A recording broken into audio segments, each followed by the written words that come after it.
与小人斗争时，一定要敢于把事情闹大，要有把事情公开化的决心。遇到那种仗势欺人不合法、侵占你利益的人，一定不要忍气吞声。他们就是想让你吃哑巴亏，盼着你能忍下去。你要敢于把他们的所作所为、那副德行让所有人都知道，报警起诉，大喊大叫，死缠着不放。即使不能解决眼下的问题，也要让大家知道你的底线和脾气，知道你不是好逆的软柿子，更不是好欺负的。所以斗小人首先就得敢闹，敢撕破脸，敢公开。如果你敢于把他们的嘴脸和所作所为公之于众，暴露在光天化日之下，有理有据的曝光他反而会怕你。第一，他们依赖环境小人，擅长在背地里搞小动作，比如在职场造谣，在生活中侵占别人利益。核心策略就是利用老实人敢丢脸、怕麻烦的心理，觉得你会在意面子，从而通过隐蔽手段实现低成本占大便宜。可一旦矛盾被曝光，小人的信息不对称优势就没了，不得不面对大家的监督和规则的审判。公开曝光会直接威胁到他们在暗地里生存的根基。二，从心理博弈角度讲，沉默就会被欺负。小人心里清楚，你一沉默，他就赢了。你的忍气吞声会被他们当成好欺负的信号，进而变本加厉的欺压。你一退让，他们就会得寸进尺。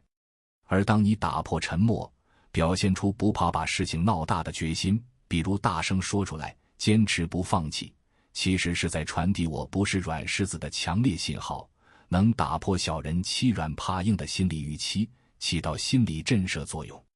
三，阳光能照出猫腻小人在私下里靠着关系网、信息差压制你，但把矛盾公开化，通过舆论曝光，就能把战场转移到规则主导的公共空间。阳光底下无烂账，本质上是让法律道德和公众舆论都站到你这边。把矛盾公开有3个核心办法：一是证据优先的曝光原则，得第一时间把证据固定下来，像聊天记录、截图、录音、现场视频这些做到有凭有据的曝光，防止对方后来不认账。公开的核心是用事实说话，不是带着情绪指责。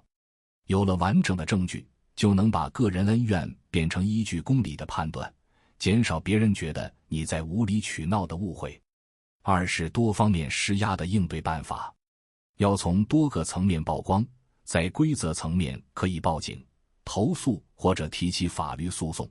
比如东西被人占了，马上报警并提交证据。在舆论层面，在公开场合把事实说出来，或者在社交平台客观的曝光，比如小区物业不作为，就在业主群里有凭有据地列出问题。在关系层面，可向共同认识的人或者上级说明情况，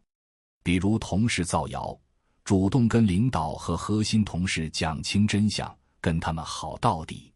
持续施压，让小人明白沉默着不解决问题，可向解决问题更麻烦。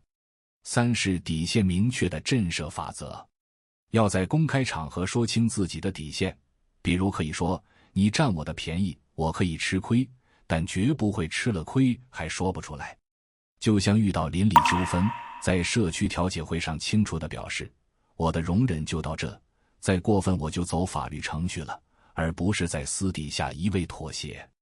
这其实是反过来用破窗效应，主动打破好欺负的印象，建立不好惹的长期形象。还要当心3个错误想法：一是觉得闹大就是胡搅蛮缠，其实不是真正的公开，是摆事实讲规矩，不是无理取闹，关键是有凭有据。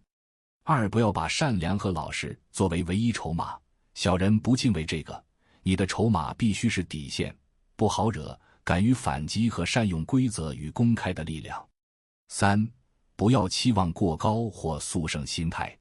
与小人斗争往往是持久战，可能无法立刻彻底解决，目标应是止损威慑，建立底线并做好长期周旋的准备。和小人斗争的核心是看透他们依赖黑暗生存的本质，他们在阴影里像恶犬一样嚣张，到了阳光下就会变成纸老虎。成功的关键在于有勇气敢闹，讲策略，有理有据的公开，有证据有事实支撑，能坚持不放弃，同时必须避免无原则忍让，没有证据就指控情绪化过激行为，这些错误。你的沉默会成为小人得寸进尺的养料，而敢于公开化的勇气才是他们的克星。